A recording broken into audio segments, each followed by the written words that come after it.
in the Patloma district, Srinagar. ஓகேவா அங்கே வந்துட்டு என்னாச்சுன்னா like they were going from one place to other place. அவங்களுக்கு வந்துட்டு ஒரு மிலிட்டன்ட் அட்டாக் ஆச்சு. ஸோ தட் அது வந்துட்டு ஒரு மார்க்கெட் பிளேஸில் ஆச்சு actually.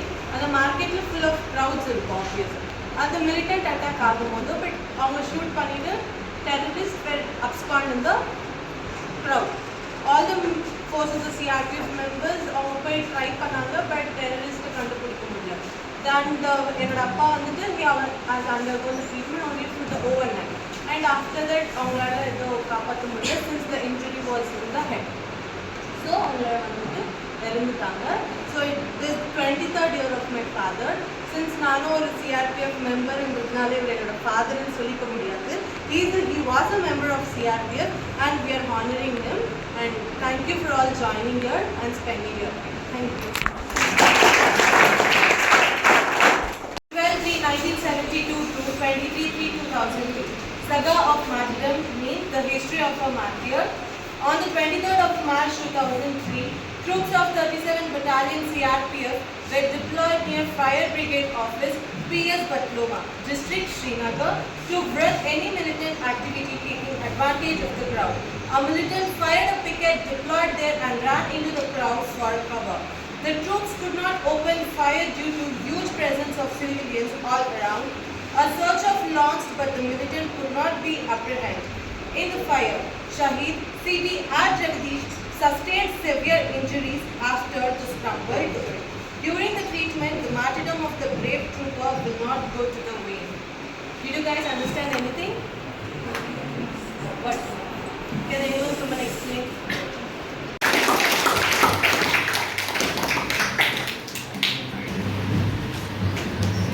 ACC clap, shuru kar.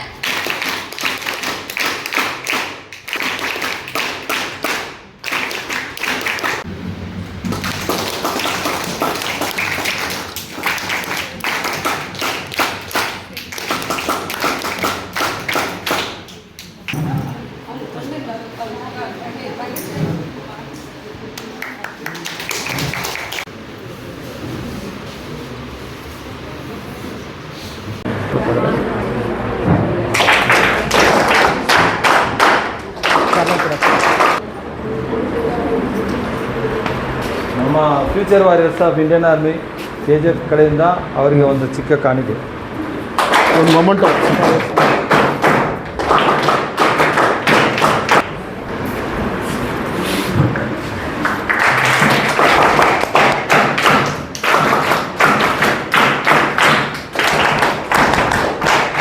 ಬರಬೇಕಮ್ಮ ಕ್ಲಾಪು ಕೇರಳದಿಂದ ಇದು ಆ್ಯಕ್ಚುಲಿ ನಮ್ಮ ಅಗ್ನಿವೀರು ಯಾರು ನಮ್ಮ ಕಡೆಯಿಂದ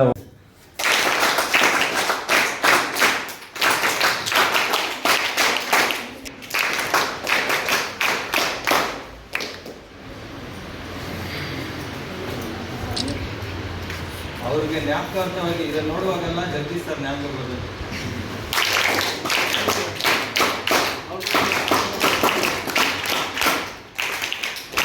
ಯಾವ ಥರ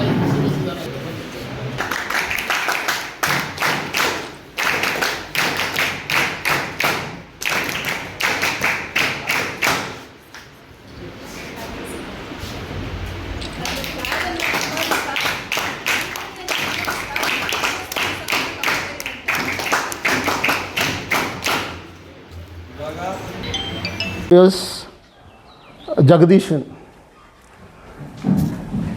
That purpose, I welcome our Jagadishan CTGD ranking in CRPF, and also the Prakash ex-army, the future warrior coach, and also I welcome Savita Jagadishan and also Kirtana Jagadishan to today's program.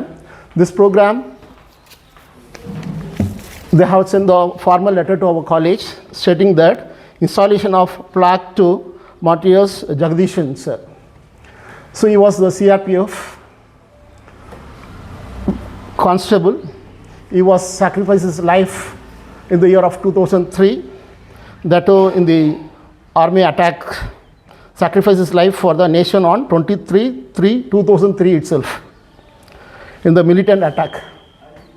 ಯುದ್ಧದಲ್ಲಿ ನಮ್ಮ ರಾಷ್ಟ್ರಕ್ಕೋಸ್ಕರ ಜಗದೀಶನ್ ಅಂದರೆ ನಿಮ್ಮೆಲ್ಲರಿಗೂ ಗೊತ್ತಿದೆ. Keerthana, she was our student, she was our former student. ನಾವು she is also join in CRPF. ಎಲ್ಲ ಕೂಡ ಗೊತ್ತಿರುತ್ತೆ. CRPFಲ್ಲಿ ನಮ್ಮ NCC ಸ್ಟೂಡೆಂಟೇ ಅವರು. NCC ಸ್ಟೂಡೆಂಟ್ ಆಗಿದ್ದು ನಮ್ಮ ಕಾಲೇಜಲ್ಲಿ ಆಕೆ ಹಳೆ ಬಿಲ್ಡಲ್ಲಿ ಓದ್ತಾಯಿದ್ರು. ನಾನು I was handling environmental science and also banking and finance to her. ಅರ್ಥ ಆಯ್ತಲ್ವಾ? ಹಳೆ ಬಿಲ್ಡಿಂಗಲ್ಲಿದ್ದಾಗೂ ಮತ್ತು ಇಲ್ಲಿ ಬಂದಾಗ ಕೂಡ she was participating in NCC. ಆವಾಗ ಶಿವಕುಮಾರ್ ಸರ್ ಇದ್ರಲ್ವ, ಶಿವಕುಮಾರ್ ಸರ್ ಇದ್ದರು. ಸೊ ಅವರ ಅವಧಿಯಲ್ಲಿ ಇದ್ದರು. ಈಗ ಇಲಾಖೆ ಮೇಡಮ್ ಮಾಡ್ತಾಯಿದ್ದಾರೆ, ನಿಮಗೆಲ್ಲ ಗೊತ್ತಿದೆ, ಕೇರ್ ಟೇಕರ್ ಆಗಿ. ಸೊ ಇವತ್ತಿನ ಕಾರ್ಯಕ್ರಮ ಏನಕ್ಕೆ ಅಂತ ನಿಮ್ಗೆ ಗೊತ್ತಿದೆ. ಈಗ 2003 ಯಾರು ಪ್ರಾಣ ತ್ಯಾಗ ಮಾಡಿರೋದು? ಕೀರ್ತನ ಅವ್ರ ತಂದೆ. ಎಲ್ಲಿಮ್ಮ? ಶ್ರೀನಗರಲ್ಲಿ. ಅದು ಕೂಡ ಮಿಲಿಟೆಂಟ್ ಅಟ್ಯಾಕ್ಸಲ್ಲಿ, ಯುದ್ಧದಲ್ಲಿ ಏನು ಮಾಡಿದ್ದಾರೆ, ಅಟ್ಯಾಕಲ್ಲಿ ನಮ್ಮ ರಾಷ್ಟ್ರಕ್ಕೋಸ್ಕರ, ನಮ್ಮ ರಾಷ್ಟ್ರದ ಪ್ರೇಮಕ್ಕೋಸ್ಕರ ಅವರ ಪ್ರಾಣವನ್ನು ಏನು ಮಾಡಿದ್ದಾರೆ, ತ್ಯಾಗ ಮಾಡಿದರು. One who sacrifice is life for our nation building. ಗೊತ್ತಾಯ್ತಲ್ವ? ಸೊ ಎಲ್ಲರೂ ಕೂಡ ನಾವು ಇವತ್ತು ಮಿಲಿಟೆಂಟ್ ಬಗ್ಗೆ ಎಲ್ಲರೂ ಕೂಡ ಗೊತ್ತಿದೆ, ಆರ್ಮಿಗೆ ಗೊತ್ತಿದೆ. NCC ಏನಕ್ಕೆ ನೀವು ಮಾಡ್ತಾ ಇರೋದು ಹೇಳಿ? NCC ಏನಕ್ಕಮ್ಮ? NSS ಏನಕ್ಕಮ್ಮ? Social service. ಮತ್ತು ಬೇರೆ ಏನಿದೆ, ಸ್ಕೌಟ್ ಆ್ಯಂಡ್ ಗೈಡ್ಸ್ ಎಲ್ಲ ಇದೆ ಅಲ್ವಾ? ಇದೆಲ್ಲ ಏನಕ್ಕಂದರೆ ರಾಷ್ಟ್ರದಲ್ಲಿ ನಾವು ಯಾವುದೋ ಒಂದು ಸೇವೆ ಮಾಡಬೇಕು. We have to sacrifice our life to protect our nation. ನಾವು ಪ್ರಾಣ ಕೊಟ್ಟರು ಕೂಡ ನಮ್ಮ ರಾಷ್ಟ್ರ ಪ್ರೇಮವನ್ನು ನಾವೇನು ಮಾಡಬೇಕು, ಕಾಪಾಡಬೇಕಲ್ವ? ಸೊ ಹಾಗಾಗಿ ರಾಷ್ಟ್ರದ ಪ್ರೇಮಕ್ಕೋಸ್ಕರ ಅವರು ತನ್ನ ಪ್ರಾಣವನ್ನು ಕೊಟ್ಟು ತನ್ನ ಕುಟುಂಬವನ್ನು ಕೂಡ ಬಿಟ್ಟು ರಾಷ್ಟ್ರಕ್ಕೋಸ್ಕರ ಅವರು ಪ್ರಾಣವನ್ನು ತ್ಯಾಗ ಮಾಡಿದ್ದಾರೆ. ಅಂಥವ್ರಿಗೆ ಗೌರವ ಕೊಡೋಕ್ಕೋಸ್ಕರ ಅವ್ರಿಗೋಸ್ಕರ ಒಂದು ಪ್ಲಾಕ್ ಅಂತ ಕರಿತೀವಿ, PLAQE ಅಂತ ಕರಿತೇವೆ. ಪ್ಲಾಕ್ ಅಂದರೆ ಗೊತ್ತಿರುತ್ತೆ ನಿಮ್ಮೆಲ್ಲರೂ ಕೂಡ. ಅವ್ರಿಗೆ ಅಂಥೇಳಿ ಒಂದು ನಿಮಗೆಲ್ಲ ಬ್ಯಾಡ್ಜ್ ಕೊಡ್ತಾರಲ್ವ. ಸೊ ನೋಡಿ, ಅವ್ರಿಗೆಲ್ಲ ಹೆಮ್ಮೆ ಇರೋದೇನು, ಎಷ್ಟು ಬ್ಯಾಡ್ಜಸ್ನ ಹಾಕ್ಕೊಂಡಿದ್ದಾರಲ್ವ. ಅದೇ ಥರ ಅವ್ರ ನೇಮ್ ಪ್ಲೇಟ್ಸ್ ಥರ ಅವರು ಕೊಡ್ತಾರೆ. ಅದನ್ನು ನಮ್ಮ ಕಾಲೇಜಲ್ಲಿ ಇನ್ಸ್ಟಾಲೇಷನ್ ಮಾಡಿದರೆ ಇದು ಎಲ್ಲರೂ ಕೂಡ ಅವೇರ್ನೆಸ್ ಆಗುತ್ತೆ, ಎಲ್ಲ ಸ್ಟೂಡೆಂಟ್ಸ್ ಕೂಡ ಇದ್ರ ಬಗ್ಗೆ ಗೊತ್ತಾಗುತ್ತೆ. ಸೊ ನೀವು ಕೂಡ ಮುಂದೆ ಬರ್ತೀರಾ, ಇನ್ನೂ ಕೂಡ ಇದನ್ನು ಒಂದು ಮೋಟಿವೇಶನ್ ಆಗಿ ತಗೊಂಡು ಎಲ್ಲರೂ ಕೂಡ ಮುಂದೆ ಬರ್ಬೋದು ಅಂತ ಉದ್ದೇಶದಿಂದ ಈ ಕಾರ್ಯಕ್ರಮನ ಹಮ್ಮಿಕೊಂಡಿದ್ದಾರೆ. ಅದಕ್ಕೋಸ್ಕರ ಅವರು ರಿಕ್ವೆಸ್ಟ್ ಲೆಟ್ರ್ ಬಂದಿತ್ತು. ಆ್ಯಕ್ಚುಲಿ ಶನಿವಾರ ಮಾಡಿ ಅಂತ ಬಂದಿತ್ತು. ಶನಿವಾರ ನಮ್ಗೆ ಬಂದಿರೋದ್ರಿಂದ ನಾವು ಅದನ್ನು ಡಿಲೇ ಮಾಡಿದ್ದು. ಮತ್ತೆ ಇನ್ನೊಂದು ಫಾರ್ಮಲ್ ಲೆಟ್ರ್ ಕಳಿಸಿದ್ರು. ತುರ್ತು ಎಮರ್ಜೆನ್ಸಿ ಇರೋದ್ರಿಂದ ನಮ್ಮ ಡಾಕ್ಟರ್ ವೆಂಕಟೇಶ್ ಸರ್ ಇರ್ಬೋದು, ನಮ್ಮ ಪ್ರಾನ್ಸಿಪಾಲ್ರು ಇರ್ಬೋದು, ಅವರೆಲ್ಲರೂ ಕೂಡ ಈಗ MLA ಹತ್ರ ಹೋಗಿದ್ದಾರೆ. ಅಂದರೆ ಪ್ರೋಗ್ರಾಮ್ ನಡೀತಾ ಇದೆ ಅಲ್ವಾ, ಅದಕ್ಕೆ ಪರ್ಮಿಷನ್ MLA ಕರೋದ್ರಿಂದ ಕಾರಣ ಅವ್ರು ಹೋಗಿದ್ದಾರೆ.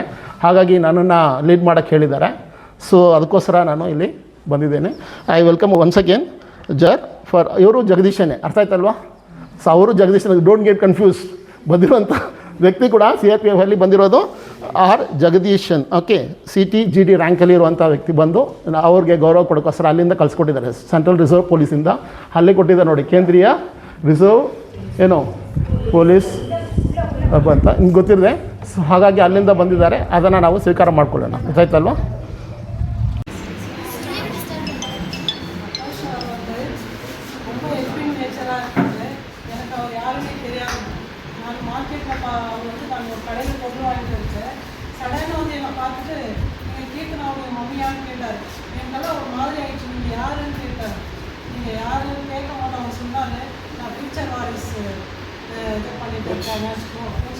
சொன்னாங்க. நான் அவரை பார்த்துட்டே தான் இருந்தேன். அவர் கேட்கணும்னா என்ன ஆன்சர் பண்ண முடியலைங்க என்னால். அப்போ அவர் என் பொண்ணு பேர் சொன்னோன்னே என் பொண்ணுக்கு அவர் தெரிஞ்சிருக்குமா, ஆனால் என் பொண்ணுக்கு அவர் தெரியும். அப்போ சரிங்க, இந்த மாதிரி பாப்பா அப்படி போயிருக்கு. ஆனால் அவர் சொல்லும் போது எனக்கு ரொம்ப குஷியாச்சு. அதுலேருந்து கீர்த்தனாக்கு ஏதாவது ஒரு ப்ரோக்ராம் பண்ணணும். ரெண்டு ஹாப்பி ஹோமில் என் பொண்ணு வந்து யாருக்கும் தெரியாது, நான் நினச்சிட்டு இருந்தேன். ஹாப்பி ஹோமில் என் பொண்ணை பார்க்கும்போது எல்லாருமே இந்த அக்காவே எனக்கு தெரியும். NCCயில் இருந்தாங்க. என் பொண்ணு கேந்திரிய வித்யாலயிலேருந்து NCC பண்ணிட்டு இருந்தா. இங்கே வந்துட்டு இருந்தார். அவர் என் பொண்ணுக்கிட்ட ஒரு அமௌண்ட் கொடுத்துட்டு இத்தனை நீ தான் ஹேண்டில் பண்ணோம். அப்போ நான் ரொம்ப பயந்தேன், ஏமா இவ்வளோ பைசாலாம் சார்கிட்ட வாங்கினேன். அவர் தான் மோட்டிவேட் பண்ணார் என் பொண்ணை, இத்தனை நம்மளால பண்ண முடியும்னு சொல்லிட்டு. இப்போ அதுக்கு சடனாக வந்தாங்க உள்ள ஏழுமலை சார் இருந்தார். இருக்கும்போது ஒரு சைன் ஒன்று வாங்கணுமா இருந்துச்சு என் பொண்ணுக்கு. என் பொண்ணுமா கிடைக்குமா, அவர் என் பொண்ணு அப்பாயின்மெண்ட் ஆர்டர் கையில் வாங்கினார். அவர் கண்ணால் ஃபுல்லாக தண்ணி கொட்டுது. என்னால் ஏன் இவர் நம்ம பொண்ணு லெட்டர் வாங்கும்போது இவ்வளோ இது பண்ணாரு நான் யோசித்தேன். பிரின்ஸ்பால் கிட்டே சொல்லும் போது சொல்கிறார், கீர்த்தனாவுடைய ஃபாதர் என் ஃப்ரெண்டு, கீர்த்தனாகிட்ட நான் சொல்லலை அப்படின்ட்டு. அதுக்கெல்லாம் எனக்கு ஒரு மாதிரி இருந்துச்சு, ஏன் இவர் இவ்வளோ ஃபீல் பண்ணாருன்னு. அப்போ சொன்னார் அவர், கீர்த்தனா இதை சொல்லி நான் இதாகிட்டு இருந்திருப்பேன், நான் அதுக்காக தான் இது பண்ணேன். எனக்கு இந்த இடத்துல இருக்கும் போதும் அவங்க டேடியை பார்க்குற மாதிரி இருக்குன்னு ஃபீல் பண்ணார். உண்மையே சொல்கிறாங்க, அவங்க டேடி எனக்கு கூட தான் இருக்காரு. இன்றைக்கி அவங்க மம்மி டேடி இல்லை, ஆனால் அவங்க மம்மி டேடி ரொம்ப கஷ்டப்பட்டு அவர் இது பண்ணாங்க. இன்றைக்கி அவங்க அவரோட இல்லைன்னா கூட சரி, நாங்கள் எல்லா ஃபேமிலியும் கனெக்ட் பண்ணிட்டு தான் இருக்கிறோம். இன்றைக்கி அவங்க பிரதர்ஸ் அவங்க சிஸ்டர் எல்லாமே எங்கள் கூட இருக்காங்க. நான் அவங்க மம்மி டேடி வந்து ரொம்ப கஷ்டப்பட்டு அவரை இது பண்ணியிருக்காங்க. இன்றைக்கி என் ஃபேமிலி ஆகட்டும் எல்லாருமே என் பொண்ணை வந்து இப்போ சிஆர்பிஎஃப் போகணும்னு எல்லாருமே ஆசைப்பட்டாங்க. என் பொண்ணை அதை நிறைவேற்றிக்கிறார். பிரகாஷ் சார் வந்து என் பொண்ணை வெளியே எடுத்துகிட்டு வரணும், வெளியே எல்லாருமே காமிக்கணும்னு சொல்லிட்டு ரொம்ப கஷ்டப்பட்டார். நீங்கள் அவருக்காக என்னால் கொஞ்சம் ஒரு சின்ன இது பண்ணுறோம்.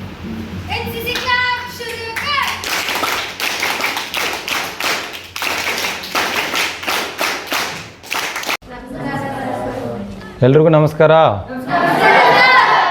ಓಕೆ, ಫಸ್ಟ್ ಆಫ್ ಆಲ್ ನಾನೇನು ಹೇಳೋಕ್ಕೆ ಇಷ್ಟಪಡ್ತೀನಿ ಅಂದರೆ, ನಾವು ಇಲ್ಲಿ ಆರ್ಮಿ ಡ್ರೆಸ್ಸಲ್ಲಿ ಬಂದಿದ್ದೀವಿ, ಸಾರು ಆರ್ಮಿ ಡ್ರೆಸ್ಸಲ್ಲಿ ಬಂದಿದ್ದಾರೆ, ಅಲ್ಲಿ ವಿಸಿಲ್ ಹೊಡಿತಾ ಇದ್ದಾರೆ, ಏನೋ ಕ್ಲೋಸ್ ಇದೆ ಅಂತ. ಯಾರು ಒಬ್ಬರು ತಲೆ ಕೆಡಿಸ್ಕೊಳ್ಳೋದು, ಅನ್ಲೆಸ್ ನನಗೆ ಗೊತ್ತಿರೋರು 2-3 ಜನ ಬಿಟ್ಟು. ಯಾಕೆ ಆ ಅಮರನ್ ಪಿಕ್ಚರ್ ಬಂತು ಏನೋ ಎಲ್ಲರೂ ಸ್ಟೇಟಸಲ್ಲೇ ಅದೇ ಇತ್ತು, ಹೌದಾ ಇಲ್ವಾ? ಪಿಕ್ಚರಲ್ಲಿ ಅಲ್ಲಿ ವೀವ್ಸು ಅದು ಇದು ಏನು ಪ್ರಯೋಜನ? ಇಲ್ಲಿ ಒಂದು ಯೂನಿಫಾರ್ಮು, ನಾನು ಯೂನಿಫಾರ್ಮ್ ಬೆಡಲ್ ಬ್ಯಾಜ್ ಹಾಕಿದ್ದೀನಿ, ಆರ್ಮಿಯಿಂದ ಒಂದು ಯಾರೋ ರೆಪ್ ಬಂದಿದ್ದಾರೆ, ಬಂದು ಎಲ್ಲರೂ ಅವ್ರಿಗೆ ಗೊತ್ತಿರೋರು, ಪ್ರಕಾಶ್ ಸರ್ ಗೊತ್ತಿರೋರಿಗಿಲ್ಲ, ಸಾರ್ ಗೊತ್ತಿರೋರೆಲ್ಲ ಎಲ್ಲ ಬಂದು ಕೈ ಕೊಟ್ಟಿರಬೇಕು. ಇಷ್ಟೊತ್ತಿಗೆ ಫುಲ್ ಕಾಲೇಜ್ ಅವ್ರ ಹತ್ರ ಬಂದು, ಸಾರ್ ಎಲ್ಲಿಂದ ಬಂದಿದ್ದೀರಿ, ಏನು ಬಂದಿದ್ದೀರಿ ಅಂತ ಕೇಳಬೇಕಾಗಿತ್ತು. ಯಾರಾದ್ರೂ ಕೇಳಿದ್ರಾ? ಏನೋ ಬಂದಿದ್ದಾರೆ ಹೋಗಿದ್ದಾರೆ, ಏನೋ ನಾವೇನೋ ಡ್ರಾಮಾ ಮಾಡ್ಲಿಕ್ಕೆ ಬಂದಿದ್ದಪ್ಪ ಇಲ್ಲಿ, ಹೌದಾ ಇಲ್ಲ? ಇಲ್ಲ. ಏನೋ ಕೇಳ್ತೀನಿ ಅಂದರೆ, ನಾವಲ್ಲಿ ಹೋಗಿ ಅಲ್ಲಿ ಬಾರ್ಡ್ರಲ್ಲಿ ಒಬ್ಬೊಬ್ಬರು ಡ್ಯೂಟಿ ಮಾಡ್ತಾ ಇದ್ದಾರೆ, ಏನೋ ಹಗಲು ರಾತ್ರಿ ಅವರು ಇಲ್ಲೆಲ್ಲ ಚೆನ್ನಾಗಿ ಮಗಂದು ಡ್ರೆಸ್ ಹಾಕ್ಕೊಂಡು, ಬೆಳಗ್ಗೆ ಒಂದು ಬ್ರಷ್ ಮಾಡೋ, ಮಧ್ಯಾಹ್ನ ಒಂದು ಫೇಸು ಮತ್ತು ಪೌಡ್ರ್ ಹಾಕೋದು ಎಲ್ಲ ಹಾಕೋದು ಕರೆಕ್ಟಾಗಿ ಹಾಕ್ಕೊಂಡು ಗಾಡಿಯಲ್ಲಿ ಆರಾಮಾಗಿ, ಗಾಡಿ ಇಲ್ಲಾಂದರೆ ಆಟೋ ಇಲ್ಲಾಂದರೆ ಮನೆಯಲ್ಲಿ ಕರೀತೀರಾ ಏನೋ ಗಾಡಿಗೆ, ಅಲ್ಲಿ ಯಾರು ಯಾವ ವ್ಯವಸ್ಥೆನೂ ಇಲ್ಲ. ಬಾರ್ಡ್ರಲ್ಲಿ ನಾವು ಸೆಕ್ಯೂರಿಟಿ, ನಮ್ಮ ಫೋರ್ಸಸ್ ಈ ಥರ ಯೂನಿಫಾರ್ಮ್ ಸರ್ವಿಸ್ ಫೋರ್ಸಸ್ ಅಲ್ಲಿ ಇರೋದ್ರಿಂದಾನೇ ನಾವೆಲ್ಲ ಇಲ್ಲಿ ಶಾಂತವಾಗಿರೋದು, ಹೌದಾ ಇಲ್ವಾ? ಅದರಿಂದ ಒಬ್ಬರು ಯಾರಾದರೂ ಬಂದು ಇಲ್ಲಿ ಬಂದು ಕಾಲೇಜಿಗೆ ನಿಮ್ಮ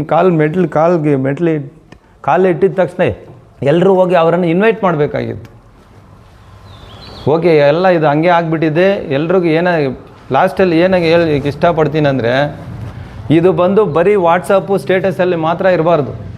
ನೀವು ಒಬ್ಬೊಬ್ಬರು ದೇಶಭಕ್ತಿ ಯಾರೋ ಅವರು ಪ್ಯಾಟರ್ನ್ ಡ್ರೆಸ್ ಹಾಕ್ಕೊಂಡಿದ್ದಾರೋ, ಯೂನಿಫಾರ್ಮ್ ಮಾಡಿದ ತಕ್ಷಣ ಒಂದು ಸಲ್ಯೂಟೋ ಏನೋ ಒಂದು ಕೈ ಕೊಟ್ಟರೆ ಅದರಲ್ಲಿದೆ ನಿಮ್ಮ ಭಕ್ತಿ. ಆದರೂ ಈ ಥರ ಹುತಾತ್ಮರಾಗಿದ್ದಾರೆ ಅವರು. ನಮ್ಮ ಕೀರ್ತನ ಅವರು ಇವಾಗ ಆರ್ಮಿಯಿಂದ ಇದು CRPFಲ್ಲಿ ಸೆಲೆಕ್ಟ್ ಆಗಿ ಈಗ ಬಂದಿದ್ದಾರೆ, ಕಾಲೇಜಿಗೆ ಬಂದಿದ್ದಾರೆ. ಅವರನ್ನು ಸಹ ಎಲ್ಲ ಒಂದು ಅವರು ಯೂನಿಫಾರ್ಮ್ ಹಾಕಿಲ್ಲ ಬಿಡಿ, ಆದ್ರೂ ಎಲ್ರಿಗೂ ಗೊತ್ತಿದೆ, ಹೌದಾ ಇಲ್ವಾ? ಅವ್ರು ಬಂದ ಮೇಲೆ ಅವ್ರನ್ನ ಎಷ್ಟು ಜನ ಹೋಗಿ ಕೇಳಿದ್ದೀರಾ ನೀವು ಫಿಟ್ ಆಗಲಿಕ್ಕೆ, ಏನು ಯಾವ ಎಕ್ಸಾಮ್ ಬರೆದಿರಿ, ಇದುವರೆಗೆ ಯಾರಾದರೂ ಕೇಳಿದ್ದೀರಾ? ನಾನು ಹೋಗಬೇಕಾಗಿದೆ. ಹುಡುಗಿರಿಗೆ ನಾನು ಹೇಳ್ತಾ ಇದ್ದೀನಿ, ಯೂನಿಫಾರ್ಮ್ ಸರ್ವೀಸು ಯೂಟ್ಯೂಬಲ್ಲಿ ಹುಡುಕಿ ನೋಡಿ, ಲೇಡೀಸು ಕಮಾಂಡೋಗೆಲ್ಲ ಹೋಗ್ತಾ ಇದ್ದಾರೆ, ಪ್ಯಾರಾ ಕಮಾಂಡೋಗೆಲ್ಲ ಏನೇನು ಸಾಧನೆ ಮಾಡಿಲ್ಲ. ಯಾಕೆ ನಮ್ಮ KGFಯಿಂದ ಹೋಗಬಾರ್ದು? ನನಗೆ ಫುಲ್ಲೇ ಹೆಮ್ಮೆ ಅನಿಸಿತು. ಅವ್ರು ನನ್ನ ಸ್ಟೂಡೆಂಟ್ ಇಲ್ಲ, ಯಾರೋ ಒಬ್ಬ ವ್ಯಕ್ತಿ ನಮ್ಮ ಸ್ಟೂಡೆಂಟ್ ಬಂದು ಅವರು ಸ್ಟೇಟಸಲ್ಲಿ ಹಾಕಿದ್ದು ನೋಡಿ, ಅವ್ರ ಕಾಂಟ್ಯಾಕ್ಟ್ ನಂಬರ್ ಕಲೆಕ್ಟ್ ಮಾಡಿ ಅವರನ್ನು ಎಲ್ಲ ಹೆಂಗೆ ಹೋಗಿದ್ರಿ ಏನು ಆಗಿದ್ರು ಅಂತ ಇದು ಮಾಡಿ ಅವರನ್ನು ನಾನು ಮೀಟ್ ಮಾಡಿದ್ದು. ನಮ್ಮ ಸ್ಟೂಡೆಂಟ್ ಇಲ್ಲ. ಯಾಕೆ? ಅವ್ರಿಗೆ ಎಲ್ಲರೂ ಅಪ್ರಿಷಿಯೇಟ್ ಮಾಡಬೇಕು. ಅಪ್ರಿಷಿಯೇಟ್ ಮಾಡೋದು ಮತ್ತು ಅವ್ರಿಗೆ ಸ್ವಲ್ಪ ಹುಮ್ಮಸ್ ಕೊಟ್ಟರೆ ಅವರು ಮತ್ತೆ ಇನ್ನೊಬ್ಬರು ಇವರು ಕೀರ್ತನ ಅಲ್ಲೇ ಮನೆಯಲ್ಲೇ ಇದ್ಬಿಟ್ಟು ಅವರೆಲ್ಲ ಲೀವಲ್ಲಿ ಬಂದು ಅವ್ರ ಮನೆಗೆಲ್ಲ ಇದ್ಬಿಟ್ಟು ಮತ್ತೆ ಲೀವ್ಗೆ ಹೋಗಿ ಡ್ಯೂಟಿ ರಿಪೋರ್ಟ್ ಮಾಡ್ಕೊಂಡ್ರೆ ಏನಾದರೂ ಗೊತ್ತಾಗ್ತಾ ಇದೆ ಜನರಿಗೆ, ಅವ್ರು 4 ಜನಕ್ಕೆ ಗೊತ್ತಾಗಬೇಕು. ಅದಕ್ಕೆ ನನಗೆ ಉದ್ದೇಶ. ಅವರನ್ನು ನನ್ನನ್ನು ಕೇಳಬಾರ್ದು, ನೀವೆಲ್ಲ ಅವರನ್ನು ಹೋಗಿ ಕೇಳಬೇಕು. ಅಕ್ಕ ಹೆಂಗೆ ಹೋಗಿದ್ರಿ ನೀವು, ಅಕ್ಕ ಎಬ್ಡಿಗಾ ಫೋನ್ ನಂಬರ್ ಕಲೆಕ್ಟ್ ಮಾಡ್ಕೊಂಡು ಕೇಳಬೇಕು. ನೆಕ್ಸ್ಟ್ ಎಕ್ಸಾಮ್ ನೀವು ಬರೀಬೇಕು. ಫಸ್ಟ್ ಎಕ್ಸಾಮ್ ಬರೀದೇ ಇಲ್ಲ ಅಂದರೆ ಹೆಂಗೆ ಹೋಗ್ತೀರಾ? ಸುಮ್ಮನೆ ಹೋಗೋಕ್ಕಾಗಲ್ಲ. ಓಕೆನಮ್ಮ? ಅದೇ ಥರ ಇವತ್ತು ಏನಂದರೆ ನಮ್ಮ ಈ ಕಾಲೇಜಲ್ಲಿ ಕೇಳಿದ ತಕ್ಷಣ ಪರ್ಮಿಷನ್ ಕೊಟ್ಟಿದ್ದಕ್ಕೆ ಫಸ್ಟ್ ಆಫ್ ಆಲ್ ಪ್ರಿನ್ಸಿಪಲ್ ಸರ್ಗೆ ನಾನು ನಮ್ಮ ಫ್ಯೂಚರ್ ವಾರಿಯರ್ಸ್ ಇಂಡಿಯನ್ ಆರ್ಮಿ ತರಫಿಂದ ಮತ್ತು ನಮ್ಮ CRPF ಡೇಟಿಂದ ಮತ್ತು ಕೀರ್ತನ ಅವ್ರ ಫ್ಯಾಮಿಲಿ ತರಫಿಂದ ನಾನು ಧನ್ಯವಾದ ಅರ್ಪಿಸ್ತಾ ಇದ್ದೀನಿ ಪ್ರಿನ್ಸಿಪಲ್ ಸರ್ಗೆ ಮತ್ತು ಈ ಕಾಲೇಜ್ ಮ್ಯಾನೇಜ್ಮೆಂಟ್ಗೆ. ಯಾಕಂದರೆ ಒಂದು ರಿಕ್ವೆಸ್ಟ್, ನಾವೇನು ಯೂನಿಫಾರ್ಮಲ್ಲೇ ಬಂದಿಲ್ಲ, ಈ ಥರ ಬಂದಿದ್ದರು. ಮತ್ತು ಏಳುಮಲೆ ಸರ್ ನಮಗೆ ತುಂಬ ಹೆಲ್ಪ್ ಮಾಡಿದ್ರು. ಬಂದಿದ್ದ ತಕ್ಷಣ ನಮಗೆ ಅವ್ರು ನೋಡಿದ ತಕ್ಷಣ ಅವರು ಮಿಸ್ಸಸ್ ಹೇಳ್ಬಿಟ್ರು, ಜಗದೀಶ್ ಸರ್ ಮಿಸ್ಸಸ್ಸು ಇವರಿದ್ದಾರೆ, ಅವ್ರು ನಮ್ಮ ಹಸ್ಬೆಂಡ್ ಫ್ರೆಂಡು ಅವರನ್ನು ನೋಡಿದ್ರೆ ಆಗುತ್ತೆ ಅಂತ ಕರೆಕ್ಟಾಗಿ ಮೀಟ್ ಮಾಡಿದ್ವಿ, ಪ್ರಿನ್ಸಿಪಲ್ ಸಾಹೇಬ್ರ ಹತ್ರ ಹೋದ್ವಿ, ಅವರು ಓಕೆ ಅಂದ್ಬಿಟ್ರು. ಆ್ಯಕ್ಚುಲಿ ಇದು ಸ್ಯಾಟರ್ಡೆ ಮಾರ್ನಿಂಗ್ ನಡಿಬೇಕಾಗಿತ್ತು, ಯಾಕಂದರೆ ನಿನ್ನೆ ಅವ್ರದ್ದು 23 ಮಾರ್ಚ್ಗೆ ಅವ್ರದ್ದು ಇದ್ದಿದ್ದು, ಅವರು ಅಲ್ಲಿ ಪ್ರಾಣ ಬಿಟ್ಟಿದ್ದು ಶ್ರೀನಗರಲ್ಲಿ, ನಮ್ಮ ದೇಶಕ್ಕೋಸ್ಕರ, ಯಾರಿಗೋಸ್ಕರ ಅಲ್ಲ, ನಮ್ಮ ದೇಶಕ್ಕೋಸ್ಕರ ಮಿಲಿಟೆಂಟ್ ಇದರಲ್ಲಿ ಶೂಟಿಂಗಲ್ಲಿ ಅವ್ರದ್ದು ಪ್ರಾಣಾರ್ಪಣೆ ಮಾಡಿದ್ದಾರೆ. ಅದು 22 ಸಂಡೇ ಇರೋದ್ರಿಂದ 23rd 22 ನೋಡೋಣ ಅಂತಿದ್ದು. ಅವತ್ತು ಸ್ವಲ್ಪ ಇದು ಬಂದು ಇದಾಗಿತ್ತು, ಅದಕ್ಕೆ ಅವತ್ತು ಚೇಂಜ್ ಆಗಿ ಇವತ್ತು ಮಂಡೇ ಹೇಳಿದ್ವಿ, ಅದೇ ಥರ ಇವತ್ತು ನಡೆಯುತ್ತೆ. ಓಕೆನಾ? ಅವ್ರದ್ದು ಈ ಕಾಲೇಜಲ್ಲಿ ಸ್ವಲ್ಪ ಅವ್ರದ್ದು ಇದು ಇಡ್ತಾರೆ, ಪ್ಲ್ಯಾಂಕ್, ಅದೇನೋ ಹೇಳಿದ್ರಲ್ಲ, ಪ್ಲೇಕ್ ಅಂದರೆ ಹಲಗೆ, ಅವ್ರದ್ದು ಹೆಸ್ರದ್ದು ಜ್ಞಾಪಕಾರ್ಥವಾಗಿ ಇರೋ ಹಂಗೆ ಅದು ಹಲಗೆ. ನೀವು ನೋಡಿ ಹೋಗಿ ನೋಡಬೇಕು ಎಲ್ಲರೂ. ಅದು ಎಲ್ಲ ನೋಡೋ ಹತ್ರನೇ ಅದನ್ನು ಡಿಸ್ಪ್ಲೇ ಮಾಡೋದು. ಇದು ಮೇಯ್ನ್ CRPF ಹೆಡ್ಕ್ವಾರ್ಟ್ರಿಂದ ಏನು ಉದ್ದೇಶ ಅಂದರೆ, ಅಂಥವರು ಅವರು ಎಲ್ಲಿ ಓದಿದ್ದಾರೋ ಇಲ್ಲಾಂದರೆ ಅವರು ಎಲ್ಲಿ ಇದ್ದಾರೋ ಅಲ್ಲಿ ಹತ್ತಿರ ಇರೋ ಸ್ಕೂಲಲ್ಲಿ ಇದನ್ನು ಡಿಸ್ಪ್ಲೇ ಮಾಡಬೇಕು. ಸೊ ದಟ್ ಎಲ್ರಿಗೂ ಅದ್ರ ಬಗ್ಗೆ ಅವೇರ್ನೆಸ್ ಗೊತ್ತಿದ್ದು ಈ ಥರ ಮಿಲ್ಟ್ರಿಗೆ ಹೋಗಿ ಅವ್ರಿಗೆ ಒಂದು ಇದಾಗಲಿ ಅಂತ ಅದನ್ನು ಇಡ್ತಾ ಇದ್ದಾರೆ ಜ್ಞಾಪಕಾರ್ಥವಾಗಿ. ಅದನ್ನು ನೋಡಿ ನೀವು ಹೋಗ್ಬೇಕಂತ. ಇಲ್ಲಿ ಎಲ್ಲ ಮನೇಲಿದ್ರೂ ಏನೇನೋ ಆಗ್ತಾಯಿದೆ, ಹೌದಾ ಇಲ್ವಾ? ಇಲ್ಲಿದ್ದರೆ ಕೆಟ್ಟ ಚಟ ಕಲ್ತ್ಕೊಂಡು ಬೈಕ್ ಆ್ಯಕ್ಸಿಡೆಂಟು, ವೀಲಿಂಗು, ಡ್ರಗ್ಸು, ಮನೆಗೆ ತೊಂದರೆ ಕೊಟ್ಟು ಮನೆಯವರೇ ಒಂದು ಏನಾದರೂ ಆಗ್ತಾರೆ, ನೀವು ಲವ್ ಫೇಲ್ಯೂರ್ ಆಗಿ ನೀವೇನಾದರೂ ಆಗ್ತೀರಾ. ಏನಾದರೂ ಪ್ರಯೋಜನ ಇದೆಯಪ್ಪ? ದೇಶಕ್ಕಾಗಿ ಎಲ್ಲರೂ ಏನೋ ಅಲ್ಲಿ ಹೋಗಿ ಏನಾಗಲ್ಲ. ದೇಶಕ್ಕಾಗಿ ಪ್ರಾಣ ಕೊಡಬೇಕಂದ್ರೆ ಪ್ರಾಣ ಕೊಡೋ ಅವಶ್ಯಕತೆಯೇ ಇಲ್ಲ. ನೀನು ಹೋಗಿ ಪ್ರಾಪರಾಗಿ ಕರೆಕ್ಟಾಗಿ ಡ್ಯೂಟಿ ಮಾಡಿದ್ರೆ ಸಾಕು. ಓಕೆನಾ? ಡ್ಯೂಟಿ ಮಾಡಿ ಕರೆಕ್ಟಾಗಿ ಬಂದರೆ ಅದೇ ದೊಡ್ಡದು. ಇವಾಗ ಅಗ್ನಿವೀರ್ ಇದೆ, ಅಗ್ನಿವೀರ್ಗೆ ಯಾರ್ಯಾರು ಅಪ್ಲೈ ಮಾಡಿದ್ದೀರಾ ಇಲ್ಲಿ? ಮಿನಿಮಮ್ ಕ್ವಾಲಿಫಿಕೇಷನ್ +2 ಡಿಗ್ರಿ ಡಿಪ್ಲೊಮಾ ಏನಾದರೂ ಇರಬೇಕು. 17.5 to 21 years ಒಳಗಡೆ ಇರೋರು ಅಪ್ಲೈ ಮಾಡ್ಕೋಬೋದು. ಏನೋ ಇದೆಲ್ಲ ಯಾರು ಮಿಲ್ಟ್ರಿಗೆ ಹೋಗ್ಬೇಕಂತ ಅವ್ರ ಆಸೆ ಇರಬೇಕು. ಎಲ್ಲರೂ ಹೋಗ್ಬೇಕಪ್ಪ. ನಾವು ಹೋಗಿಲ್ಲ ಅಂದರೆ ಯಾರು ನಮ್ಮ ದೇಶನ ಕಾಪಾಡೋದು, ಹೌದಲ್ವಾ? ಥಿಂಕ್ ಮಾಡಿ. ಯಾರು ಓದ್ತೀರಾ, ಸ್ಟಡೀಸ್ ಇದೆ, ಓಕೆ, ಬೇರೆ ಏನಾದರೂ ಕನಸಿದೆ, ಯಾರ್ಯಾರು ಮಿಲ್ಟ್ರಿಗೆ ಹೋಗ್ಬೇಕಂದ್ರೆ ಅವ್ರು ಸುಮ್ಮನೆ ಹೋಗೋಕ್ಕಾಗಲ್ಲ.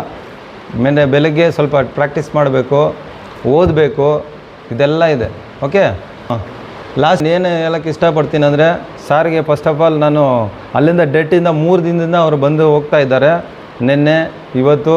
ಅದಕ್ಕೆ ಅವ್ರಿಗೆ ನಮ್ಮ ಕಾಲೇಜ್ ಪರದಿ